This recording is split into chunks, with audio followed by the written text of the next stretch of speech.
Assalamualaikum warahmatullahi wabarakatuh. Salam sehat untuk kita semua dan tentu salam sejahtera untuk kita semua. Baik, kita perlu mempelajari dan memahami apa itu pengertian anak dan hak-hak anak. Kenapa ini penting? Karena kita harus tahu terkait siapa yang disebut dengan anak. Anak adalah setiap orang yang berusia di bawah 18 tahun menurut Konvensi Hak Anak dan ada Undang-Undang Perlindungan Anak, Undang-Undang 23 tahun 2022, yaitu seseorang yang belum berusia 18 tahun, termasuk anak yang masih dalam kandungan. Jadi itulah yang disebut anak, karena dalam perkawinan anak sangat penting untuk tahu siapa anak itu. Kemudian apa itu hak-hak anak? Yaitu adalah hak anak di dalam Konvensi Hak Anak memang mengatur bagaimana anak itu. Anak memang kita harus paham karena alasan ketidakdewasaan fisik dan jiwanya membutuhkan perlindungan dan pengasuhan khusus, termasuk perlindungan hukum yang tepat baik sebelum dan juga sesudah kelahiran. Jadi kenapa mereka bukan orang dewasa yang diminikan, tapi memang pemahamannya ketika bicara anak tentu hak mereka karena tadi ada ketidakdewasaan, ada baik fisik jiwanya dan membutuhkan perlindungan serta pengasuhan yang khusus. Kemudian hal lain yang akan kami sampaikan adalah terkait apa saja hak-hak anak. Bicara hak-hak anak, tentu di dalam Undang-Undang 35 tahun 2014 tentang perubahan terhadap Undang-Undang 23 tahun 2002 tentang perlindungan anak disebutkan bahwa anak sebagai tunas potensi dan generasi muda penerus cita-cita perjuangan bangsa memiliki peran strategis, ciri dan sifat khusus sehingga wajib dilindungi dari segala bentuk perlakuan tidak manusiawi yang mengakibatkan terjadinya pelanggaran hak asasi manusia. Jadi sekali lagi hak-hak anak ini sudah tertuang di dalam Undang-Undang Perlindungan Anak baik di dalam perubahannya. Selanjutnya, apa saja hak-hak anak? Ini sangat mendasar sekali hak-hak anak ini di dalam Undang-Undang 35 tahun 2014 tentang perubahan terhadap Undang-Undang 23 tahun 2002 tentang perlindungan anak.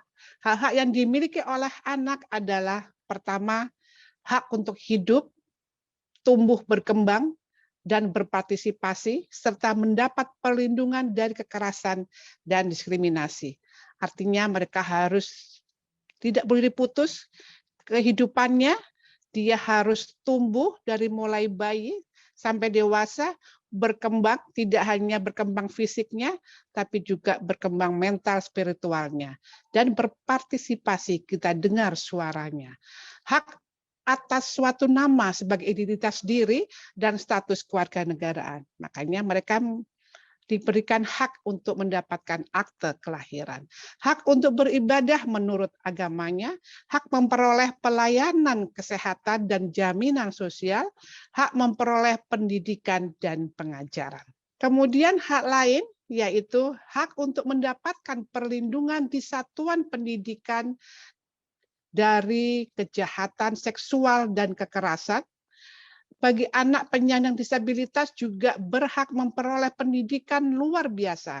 Sedangkan bagi anak yang memiliki keunggulan juga mempunyai hak mendapatkan pendidikan khusus. Jadi ini anak yang IQ-nya sangat tinggi, itu memang mendapatkan juga pendidikan khusus karena mereka melebihi rata-rata anak yang biasanya. Kemudian hak menyatakan dan didengar pendapatnya, mulai sejak dari kecil dia bisa menyampaikan, baru bisa punya paham warna, silakan untuk memilih warna. Bisa mengerti memilih tempat, silahkan memilih tempat. Jadi kita mulai dengar sejak mulai kecil, ya. Hak untuk beristirahat dan memanfaatkan waktu luang. Mereka harus punya hak untuk beristirahat dan waktu luang. Jadi hak-hak ini penting karena mereka bermain, berekspresi, dan sebagainya. Bagi anak penyandang disabilitas berhak memperoleh rehabilitasi, bantuan sosial, dan pemeliharaan taraf kesejahteraan sosial. Begitu juga bagi anak yang berada dalam pengasuhan orang tua atau wali berhak mendapatkan perlindungan dari perlakuan diskriminasi, eksploitasi baik ekonomi maupun seksual, penelantaran, kekejaman, kekerasan, dan penganiayaan, ketidakadilan, dan perlakuan salah lainnya. Jadi sekali lagi, pengasuhan orang tua kandung maupun orang tua pengganti atau siapapun orang tua yang bertanggung jawab terhadap anak ketika dinyatakan sebagai walinya, inilah yang harus diperhatikan hak tersebut yang kami sebutkan tadi, ya. Kemudian hak untuk memperoleh perlindungan dari penyalahgunaan dalam kegiatan politik, pelibatan dalam sengketa bersenjata, pelibatan dalam kerusuhan sosial, pelibatan dalam peristiwa yang mengandung urusan kekerasan, dan pelibatan dalam peperangan, kejahatan seksual. Jadi sangat-sangat ini betul-betul ditekankan di dalam hak anak. Kemudian hak untuk memperoleh kebebasan sesuai dengan hukum. Nah, ini yang diberi kebebasan tapi ada aturannya, ya, sesuai dengan hukum. Setiap anak yang menjadi korban atau pelaku kekerasan seksual atau yang berhadapan dengan hukum berhak dirahasiakan. Jadi ini sekali lagi penting mengapa media-media selalu menyampaikan dengan anonim karena mereka punya hak untuk tidak dirahasiakan identitasnya. Kemudian setiap anak yang menjadi korban atau pelaku tindak pidana berhak mendapatkan bantuan hukum dan bantuan lainnya. Ya, setiap anak dirampas kebebasannya hak untuk mendapatkan perlakuan secara manusiawi dan penempatannya dipisahkan dari orang dewasa. Makanya ada lapas anak dan dipisahkan dengan orang dewasa. Memperoleh bantuan hukum atau bantuan lainnya secara efektif dalam setiap tahapan upaya hukum yang berlaku dan membela diri dan memperoleh keadilan di depan pengadilan anak yang objektif dan tidak memihak dalam sidang tertutup untuk umum. Jadi ini untuk kasus-kasus yang memang digolongkan dalam kejahatan berat. Jadi tetap ada setiap anak ya tentu mendapatkan hak-haknya yang ada di dalam konvensi hak anak. Kemudian kita pengertian perkawinan anak. Jadi kita karena sangat penting anak dan praktek perkawinan anak. Sejak masa Kartini, kita mengetahui bagaimana anak perempuan sudah terlibat dalam praktek perkawinan di bawah umur. Artinya mereka masih usia anak. Kartini dinikahkan masih usia anak. Bahkan dulu perkawinan anak perempuan usia 13 sampai 15 tahun sudah menjadi tradisi di Indonesia. Disadari bahwa perkawinan di bawah umur dapat menimbulkan berbagai dampak bagi anak seperti kesehatan, pendidikan, kemiskinan, dan lain-lain. Jadi saat dulu memang perkawinan anak dilakukan oleh nenek-nenek kita, kakek kita, tentu berbeda dengan perkawinan anak yang sekarang ini dampaknya lebih memprihatinkan terhadap anak tersebut. Jadi sekali lagi, kenapa kita harus mengetahui fakta-fakta di lapangan tentang praktek perkawinan anak yang masih terjadi di Indonesia. Pada tahun 1974, Parlemen mengesahkan Undang-Undang Nomor 1 Tahun 74 tentang perkawinan, di mana terdapat batas minimum usia perkawinan yaitu 16 tahun untuk perempuan dan 19 tahun untuk laki-laki. Jadi tahun 74 memang minimal perkawinan untuk anak perempuan itu adalah 16 tahun. Jadi masih usia anak. Dan yang laki-laki 19 tahun. ya. Jadi pada saat itu ada ketidaksetaraan perempuan, anak perempuan yang dinikahkan minimalnya sangat-sangat masih usia anak. Namun ternyata praktek anak yang menikah di bawah batas usia tersebut masih terus terjadi di daerah-daerah Indonesia. Nah, ini kasusnya banyak terjadi di Indonesia. 34 provinsi, apalagi dengan daerah-daerah yang masih melanggengkan praktek perkawinan, ini menjadi fakta-fakta yang akhirnya nanti menyebabkan Indonesia menjadi negara salah satu yang tertinggi di dunia. Ya, maka pada tahun 2019, batas usia minimum perkawinan direvisi menjadi 19 tahun untuk perempuan dan laki-laki. Karena tadi mereka masih pendidikan kalau 16 tahun masih SMP. Kemudian hak kesehatan reproduksinya masih sangat-sangat kondisinya memprihatinkan, ya. Jadi betapa 16 tahun menjadi ukuran bagi anak perempuan, tentu berlapis kondisinya karena mereka yang juga hamil, yang juga akan mengalami hal-hal dampak ketika 16 tahun ini menjadi hal yang harus diperhatikan di dalam usia minimal perkawinan, ya. Kita mengetahui bahwa perkawinan menurut undang-undang itu sebenarnya sangat sakral sekali. Undang-Undang 174 bagaimana undang-undang pada saat itu sudah mengatur, menyebutkan bahwa perkawinan adalah ikatan lahir batin antara seorang pria dan seorang wanita sebagai suami istri dengan tujuan membentuk keluarga atau rumah tangga yang bahagia dan kekal berdasarkan ketuhanan yang Maha Esa. Jadi tidak main-main bahwa saat itu bagaimana membangun perkawinan itu adalah sebenarnya membangun peradaban. Membangun peradaban itu adalah kenapa menjadi penting, karena tadi setiap perkawinan itu sebenarnya tujuannya adalah membangun rumah tangga yang bahagia dan kekal. Dan ini nanti kenapa kok tidak boleh pada usia anak? Menjadi hal yang bertentangan dengan undang-undang terkait perkawinan tentunya, ya. Nah, sedangkan perkawinan anak adalah ada yang menyebutkan memang terminologi yang memang berbagai macam, perkawinan di bawah umur, perkawinan pada usia anak, perkawinan anak. Nah, ini tentu punya landasan referensi yang tentu akan menjadi dasar referensi kita di dalam nomenklatur atau definisi operasional dari perkawinan anak. Apa itu? Yaitu setiap ikatan perkawinan baik secara formal atau informal antara anak yang berusia di bawah 18 tahun dengan orang dewasa atau anak lainnya. Jadi anak perempuan dengan orang dewasa, anak laki dengan orang dewasa, maupun anak dengan anak.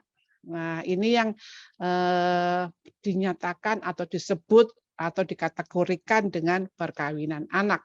Ini yang berdasarkan UNICEF. Jadi tentu kenapa ini nanti kita ada upaya yang tentu kita lakukan tidak terjadi ketika perkawinan itu dilakukan pada masih usia anak, ya. Nah, kemudian kita memahami data dan fakta perkawinan anak secara global maupun nasional. Secara global, secara dunia, lanjut saja bahwa diperkirakan terdapat 12 juta anak perempuan atau 1 dari 5 anak menikah sebelum berusia 18 tahun. Bisa dibayangkan itu.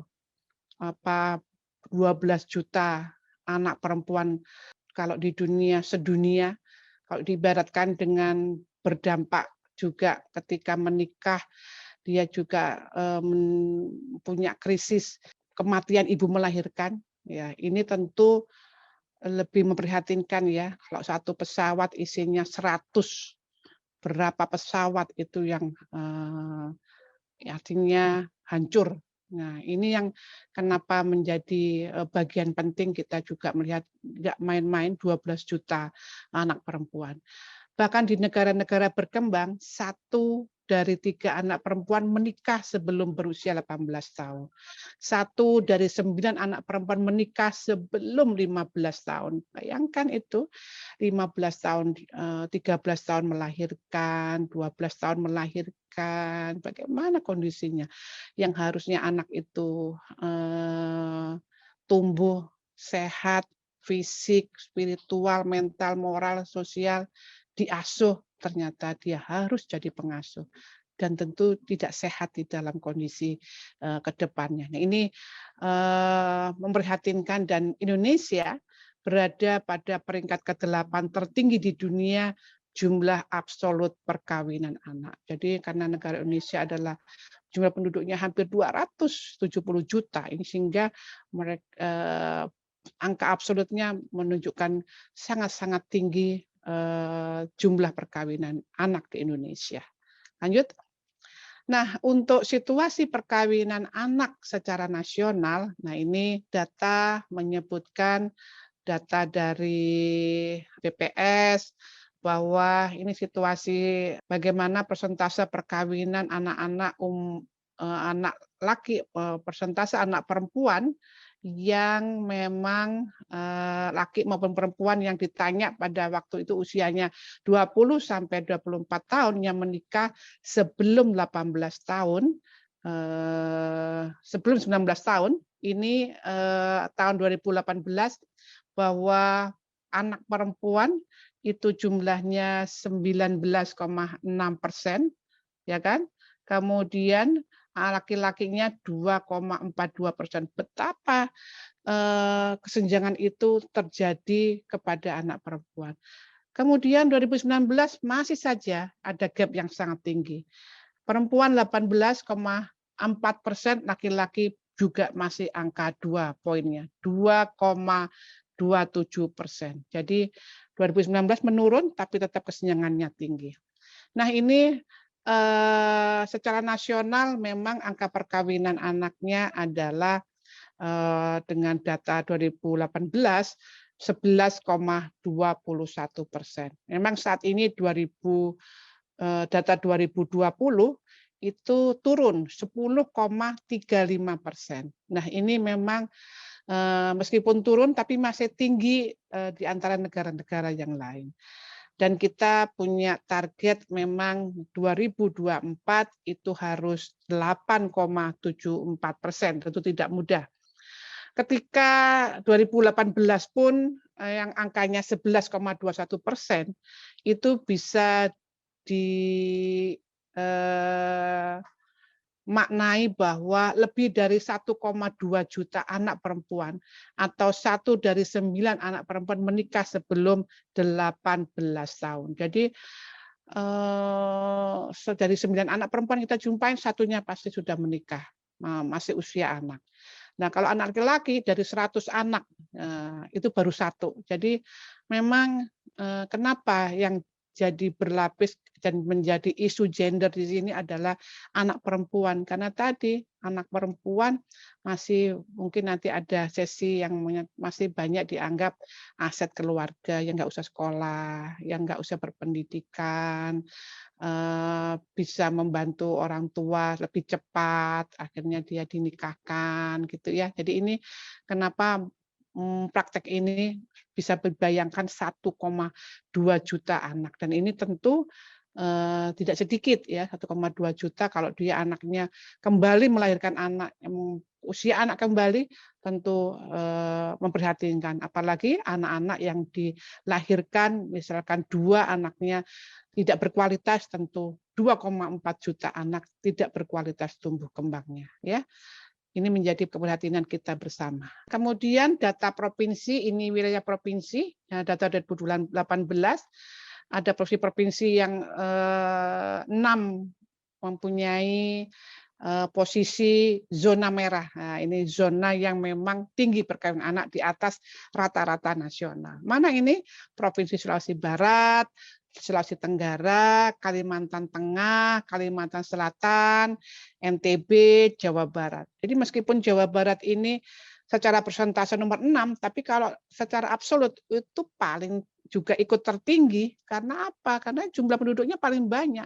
Jawa itu sepertiganya di Jawa. Jadi ini juga memprihatinkan ketika angka absolut Jawa Barat juga menjadi posisi yang juga tinggi perkawinan anaknya, ya. Kemudian situasi perkawinan anak secara nasional pasca revisi Undang-Undang 174. Pasca revisi Undang-Undang 174 tentang perkawinan terhadap lonjakan permohonan dispensasi perkawinan. Ya, memang tadinya 16 tahun anak yang mengajukan permohonan masih usia anak. Yang laki 19 tahun. Nah, dengan adanya pasca revisi menjadi Undang-Undang 16 tahun 2019 sama 19 tahun. Jadi dari 16 jadi ke 19 tahun tentu lebih banyak lonjakan yang memohonkan dispensasi kawin. Kemudian pada tahun 2019 Pengadilan Agama atau Mahkamah Syariah menerima perkara dispensasi kawin 2 kali lebih banyak dari tahun 2018. Yang tadi karena kenaikan batas usia minimal perkawinan dan ini akhirnya dimohonkan dispensasi kawin. Nah, nanti kita akan lihat apakah yang diajukan permohonan dispensasi kawin itu lebih banyak yang 18 tahun ke bawah ataukah usia yang tidak pada usia anak 18 dan 19 tahun. Nah, ini menjadi penting ya. Terdapat angka kenaikan dispensasi kawin sebanyak 4 kali lebih banyak 2018 daripada tahun 2021. Nah, ini juga menjadi hal yang sangat kita diskusikan bersama. Apakah dengan pandemi ini akhirnya lonjakan itu semakin tinggi lagi? Nah, 4 kali lipat. Nah, ini juga menjadi hal-hal yang harus kita atau hal-hal lain karena keterpurukan ekonomi atau yang karena hal-hal tertentu akhirnya menaikkan 4 kali lipat lebih banyak di tahun 2021. Padahal angka tersebut hanya menunjukkan 5% dari proyeksi perkawinan anak di Indonesia. Masih banyak perkawinan anak yang tidak tercatat. Betul, jadi yang dimohonkan dengan dispensasi kawin itu baru 5%. Yang 95% masih banyak yang tidak tercatat. Nah, ini yang juga menjadi ancaman sebenarnya.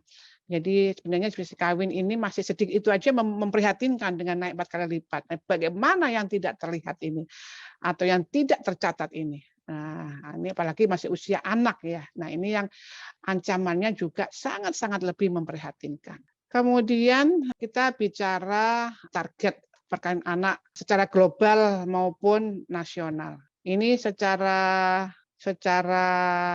global di SDGs itu adalah target global adalah mencapai kesetaraan gender dan memberdayakan semua perempuan dan anak perempuan. Bagaimana bisa berdaya ketika SDGs ini capaiannya meminta setara gender buat anak perempuan. Padahal dia 16 tahun tadinya sudah dinikahkan, nggak sekolah, drop out, 16 tahun, dia nggak sehat, bahkan terancam kematian ibu melahirkan. Jadi nggak akan tercapai secara SDGs ini, capaian ini, karena sekali lagi memberdayakan perempuan yang ketertinggalan baik pendidikan, kesehatan, dan juga pasti akan ketertinggalan dalam nilai ekonomi, ini menjadi penting. Kemudian target khusus di dalam SDGs memang di poin 5.3 ini yang menjadi catatan penting dengan menghapus dengan istilahnya kalau kita benar-benar fokus pada target 5.3, sebenarnya target yang lain akan terdongkrak. Karena di sinilah penting, karena dampaknya tadi pendidikan, kesehatan, ekonomi, dan sebagainya. Yaitu 5.3 terhapusnya segala praktek yang membahayakan seperti perkawinan anak dan sunat perempuan. Nah, ini yang masih banyak praktek-praktek berbahaya yang kita tentu harus kita sadarin mereka punya hak untuk tetap tumbuh kembang dengan baik, hidup dengan kelangsungan hidupnya berkembang dengan baik. Nah, ini kalau dia mengalami praktek perkawinan anak, bahkan sunat yang memang masih anak yang harusnya tumbuh, anak praktek-praktek itu dilakukan oleh sejak bayi dan sebagainya. Ini menghambat target 5.3 SDGs. Kemudian adalah target nasional. Di RPJMN 2020 sampai 2024, ini tadi saya mengingatkan, visi misi presiden terus terang ada salah satunya adalah pembangunan sumber daya manusia. Penting karena kita ini lahan terbatas, tambang terbatas, sumber daya lainnya terbatas, energi terbarukan terbatas. Sumber daya manusia lah satu-satunya yang memang 270 juta penduduk. Ini kenapa di dalam RPJMN sangat-sangat diperhatikan meningkatkan SDM berkualitas dan berdaya saing. Nah, dengan target mengurangi perkawinan anak dari 11,2% 2018 menjadi 8,74% di 2024. Yang tadi nggak mungkin mereka tumbuh berkualitas dan berdaya saing kalau mereka tidak berpendidikan, tidak sehat, tidak punya nilai ekonomi, bahkan menjadi pekerja anak, ya kan?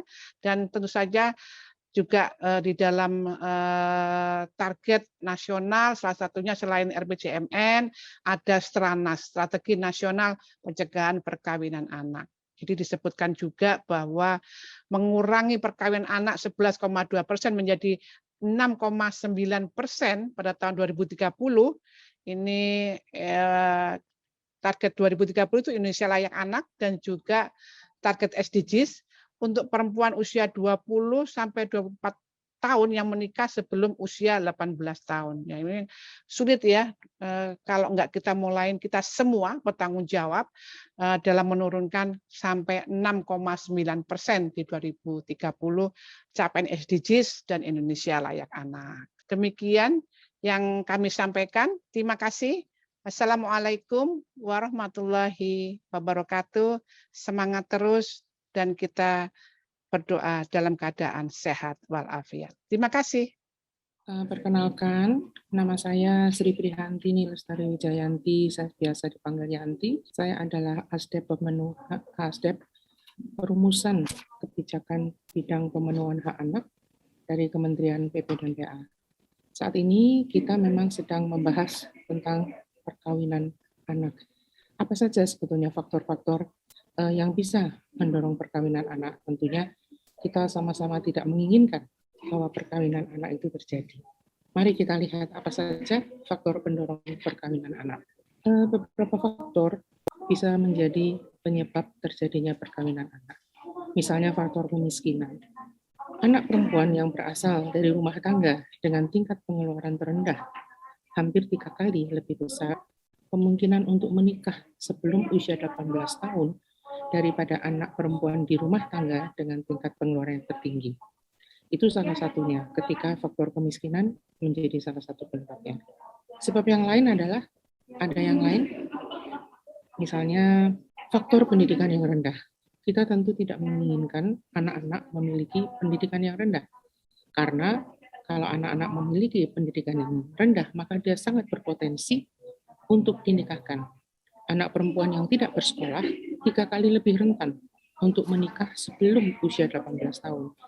Jika dibandingkan dengan anak perempuan lainnya yang sekolahnya hingga SMP atau SMA, tentu itu bisa kita mengerti ketika anak-anak itu sudah SMP dan SMA, tentu keinginan mereka sudah lebih tinggi pendidikannya dan mereka akan bisa memilih untuk sekolah yang lebih tinggi lagi daripada anak-anak yang pendidikannya rendah alias yang tidak sekolah, putus sekolah misalnya. Mungkin ada yang lain lagi, faktor wilayah. Kenapa wilayah menjadi sangat penting? Kita hidup di daerah perkotaan dan perdesaan. Perkotaan biasanya permasalahan perkawinan anak itu kemungkinan besar bisa ditoleransi untuk dikurangi. Namun anak-anak yang berada di daerah pedesaan hampir 2 kali lebih besar kemungkinannya untuk menikah sebelum usia 18 tahun dibandingkan dengan anak-anak di perkotaan. Mengapa demikian? Karena akses untuk memperoleh informasi di beberapa daerah biasanya lebih sulit, jarang gitu ya sampai ke sana dibandingkan dengan di wilayah perkotaan. Tentu yang kita tidak inginkan adalah dampak negatif dari perkawinan anak. Nah, apa saja sebetulnya dampak dari perkawinan anak? Dampak dari perkawinan anak bisa dilihat dari beberapa segi, misalnya dari pendidikan anak. Perkawinan anak berpotensi mempersulit akses anak perempuan terhadap pendidikan. Akibatnya, akan banyak generasi perempuan dan anak perempuan yang terjebak di dalam pola siklus kemiskinan.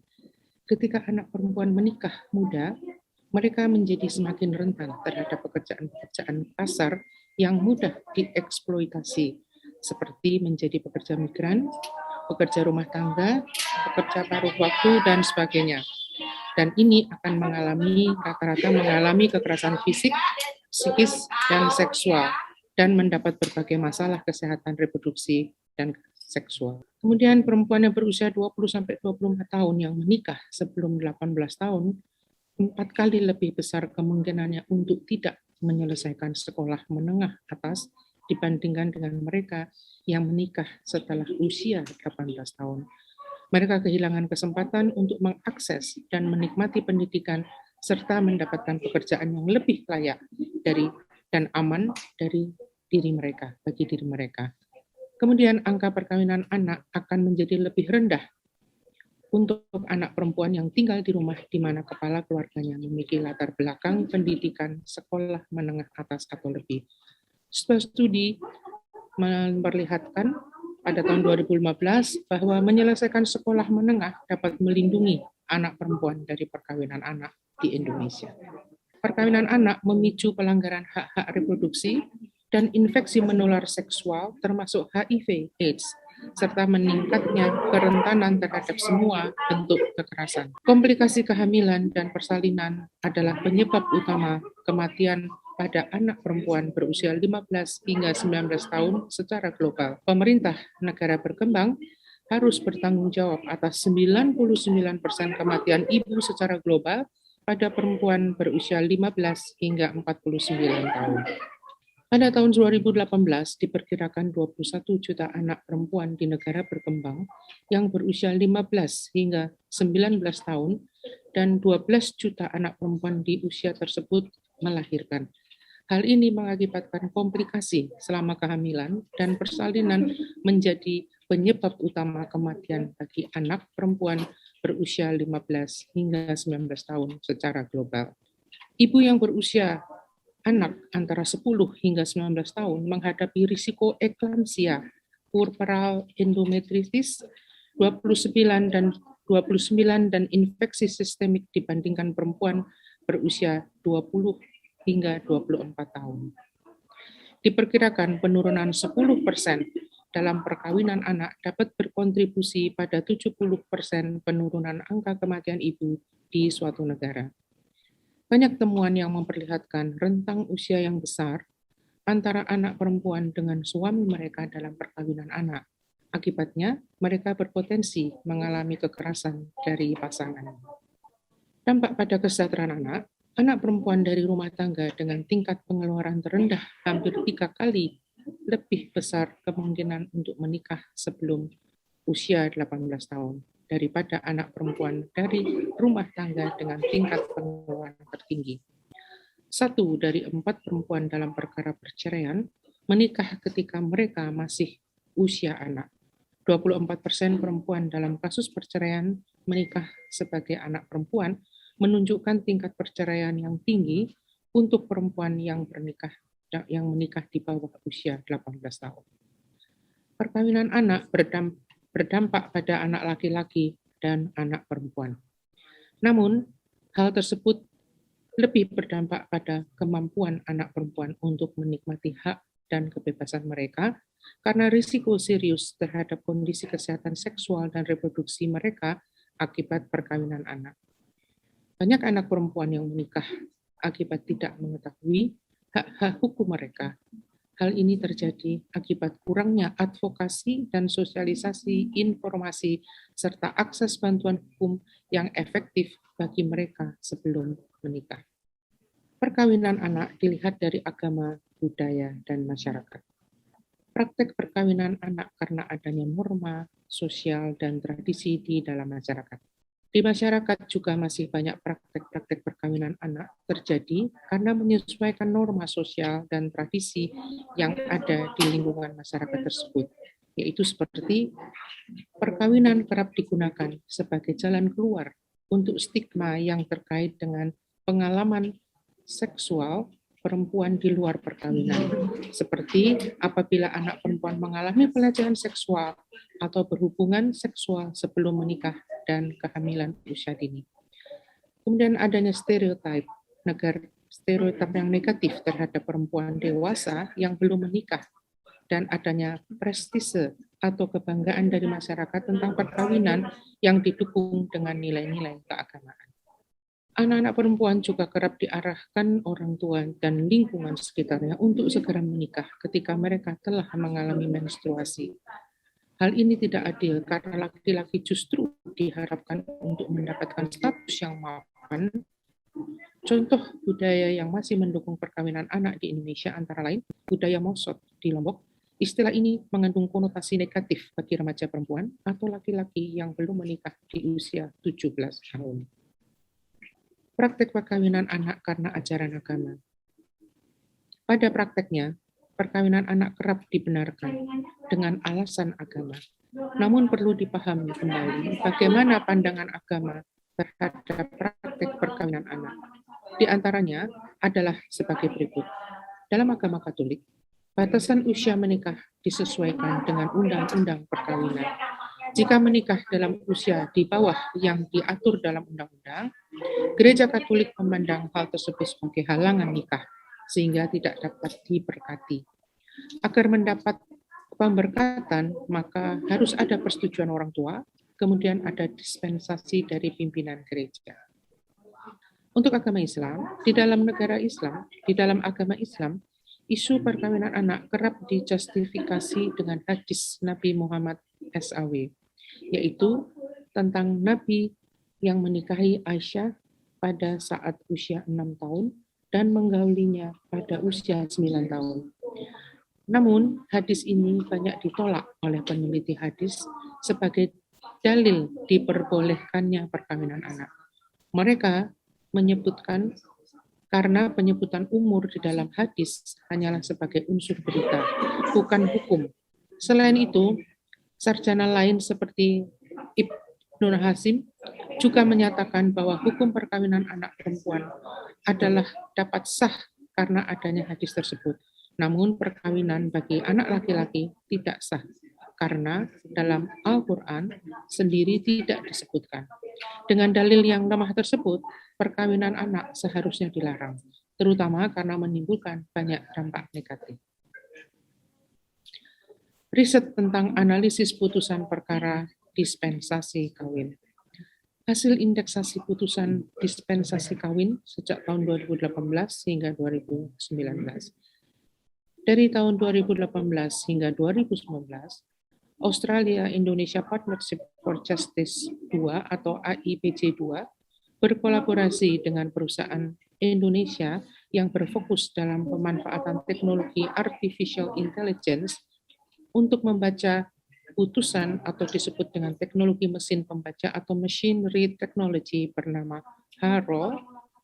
AIPJ bersama dengan lebih 12 mitra universitas dan organisasi masyarakat sipil atau OMS melakukan analisis terhadap lebih dari 1.000 kasus dispensasi kawin di Indonesia.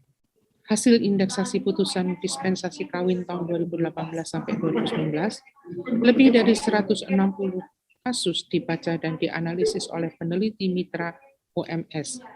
Harol menganalisis sebanyak 873 putusan dispensasi kawin di pengadilan agama atau mahkamah syariah dari 40 kasus dispensasi kawin di pengadilan negeri dengan pertanyaan yang sama yang digunakan oleh para peneliti OMS. Putusan tersebut diunduh dari direktori putusan milik Mahkamah Agung. Pada tahun 2018, Pengadilan Agama menerima 13.880 permohonan dispensasi kawin. Oleh karena itu, sekitar 5.000 permohonan dispensasi kawin yang dimohonkan ke pengadilan untuk anak perempuan merepresentasikan hanya 3% dari angka perkiraan jumlah anak perempuan di bawah usia 16 tahun yang menikah pada 2018. Data ini menunjukkan bahwa dari seluruh perkara dispensasi kawin yang diajukan ke pengadilan, hanya mewakili kurang lebih 3% pengajuan dispensasi kawin untuk anak perempuan di bawah usia 16 tahun yang diperkirakan menikah pada tahun 2018.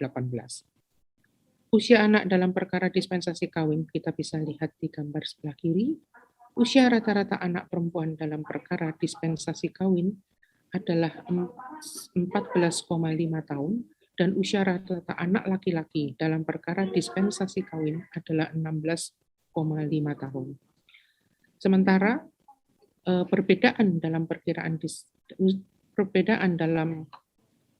usia dalam perkara dispensasi kawin untuk 8 dari 10 anak laki-laki calon istri mereka berusia sepantaran, yaitu antara 16 sampai 19 tahun.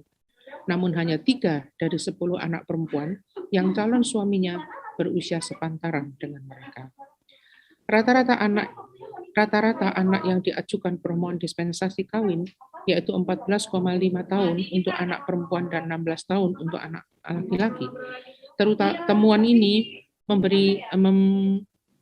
menarik adalah hanya 3 dari 10 anak perempuan yang calon suaminya sepantaran usianya. Sementara di data yang berikutnya, dengan kata lain masih banyak terjadi di mana anak perempuan menikah dengan calon suami yang memiliki rentang usia yang sangat jauh.